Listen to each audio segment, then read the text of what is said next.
Hello friend, আবার একটা নতুন নতুন ব্লগ নিয়ে চলে এসেছি আপনাদের কাছে। দেখতেই পাচ্ছেন না, মানে দেখিয়ে দিলাম যে এটা ঠাকুরনগর। তো সবাই তো বুঝতেই পেরেছেন ঠাকুরনগরে কি আছে, তো কি বিখ্যাত অবশ্যই জানাবো। দেখতে পাচ্ছেন এই যে আমরা এখন ঠাকুরনগর মন্দিরে যাব।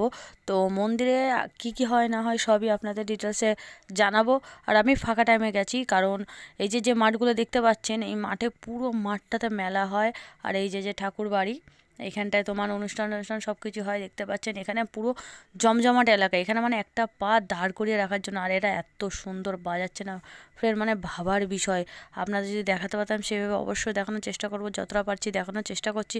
তো খুব সুন্দর বাজাচ্ছে। আর যারা এই ঠাকুর ভক্ত বা জানে, তারা অবভিয়াসলি ভালোভাবেই জানে যে কতটা দারুণ হয়, কতটা মানে বিখ্যাত। তো যাই হোক, তো দেখুন এখানে সবাই কি সুন্দর বাজাচ্ছে। আর বিশেষ করে বুধবার করে এসেছি।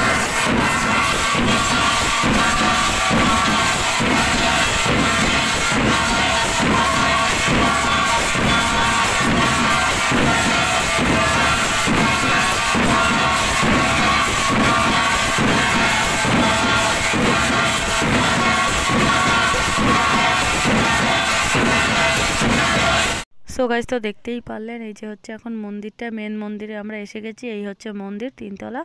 তো এই যে এখানটায় তখন এতটা পরিমাণে ভিড় থাকে। আর এই যে যে সিঁড়িগুলো দেখতে পাচ্ছেন, এখান থেকে যে সিঁড়িগুলো, এখানে তো বিভৎস মানে এতটাই বাতাসা পরিমাণ তার থাকে না, মানে মানে পুরো কাদা কাদা হয়ে যায়, এতটাই বাতাসা থাকে প্রচুর। আর এই হচ্ছে আমাদের শ্রী শ্রী হরিচাঁদ গুরুজার ঠাকুর।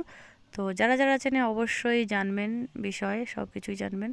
আর এটা হচ্ছে নাট মন্দির, মানে যত কীর্তনের দল টল আসে সব এইখানটায় মানে তোমার কীর্তন হয় আর কি, ডাঙ্গা টাঙ্গা পিটায়। তো আর ওই সাইডে আরও আছে, এখানে বহুত বড় এলাকা। এখানে যে আর কি দান করেছে সেটা হচ্ছে বড় মা, তিনি এখন নেই, মারা গেছে।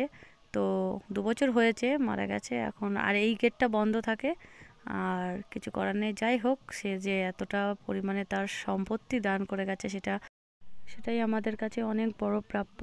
তো যাই হোক, এখান থেকে আমরা অন্য একটা মন্দিরে যাব। চারিদিকে তখন এতটা পরিমাণে ভিড় হয় ফ্রেন্ড, তো ভাষায় প্রকাশ করা যায় না। তখন ভিডিও করা অসম্ভব ব্যাপার হয়ে যায়, সারা দিন রাত 24 ঘন্টা এতটা পরিমাণে ভিড় থাকে। আর এই হচ্ছে সেই পুকুর যেখানে সব কীর্তনের দল এসে এইখানে স্নান করার জন্য পাগল হয়ে যায়, কারণ এখানে তার সবাইকার মনস্কামনা পূরণ হয় আর কি। তো যাই হোক, ওখান থেকে চারিদিক দিয়েই মেলা, চারিদিক দিয়ে বিশাল বড় কোনো মেলা। তো আমরা এখন ভোগ গ্রহণ করব, তারপরে বাড়ি যাব। তো আবার নতুন কোনো ভিডিওর সাথে দেখা করব। টাটা।